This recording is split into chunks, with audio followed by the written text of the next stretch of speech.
Blessed and happy Tuesday to all of you, my dear friends, my dear brothers and sisters, my dear good people of God, faithful followers of the Daily Gospel Reflection with Father Jack, my dear kababayan. Today is March 11, 2025, and today is Tuesday within the first week of Lent, Year C. Our Gospel for today is from the beautiful and the wonderful account of the Gospel of Matthew, chapter 6, verses 7 to 15. In today's Gospel, it says, and I quote, "When you are praying, do not heap up empty phrases as the Gentiles do, for they think they will be heard because of their many words." End of the quote. Three important points that I would like to share with you today. And our gospel for today speaks about prayer.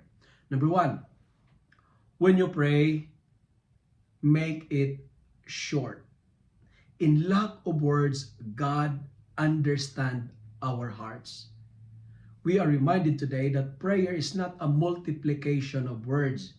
It is not a formula of a vocal recitation or vain repetitions and litany of petitions.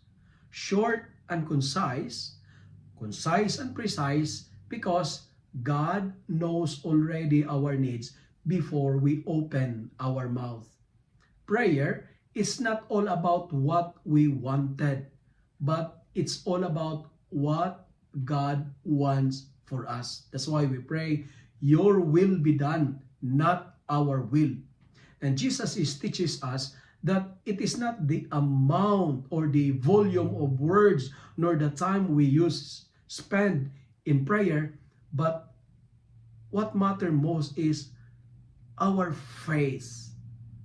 Because praying is believing that there is tomorrow.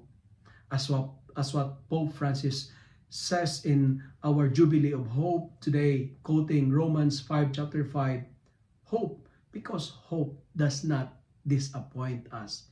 The same thing when we pray, prayer will not disappoint us. But when you pray, make it short, precise, and concise. And second, when we speak about prayer, we are also asked when we pray, let us make it specific. Meaning to say, direct to the point. Don't revolve around the bush. Be precise. Hit the nail right on its head. My dear friends, be direct to the point. Be straightforward. As what in the prayer our Father says, "Give us our daily bread. Forgive us our sins.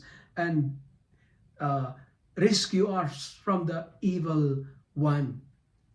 Meaning to say, no flowery words are required. Just be specific. I say it again. When you pray, hit the nail on its head. Be straightforward. And finally, when you pray, be sincere. Meaning to say, Jesus loves people with the sincerity and the purity of intentions, because sincerity is a moral truth. And the best way to prove the sincerity of our prayers is by forgiving. Forgive us our sins as we forgive those who sin against us. Time spent in prayer is never wasted, and you will never regret the time you spent with God. And in this season of Lent, let us strengthen our relationship with God through our habit of prayer. As what I've told you, never doubt the power of prayer. Plug into the power of prayer. And if you notice, I shared 3 S with you today. When you pray, make it short, make it specific, and be sincere with your prayers. We pray because God Himself prayed. And we have a God who not only listens to our prayers, but also answer to the desires of our hearts. If you love and like this reflection, kindly share it with your friends, share it with your family, make the Word of God viral so that many will be blessed. Amen.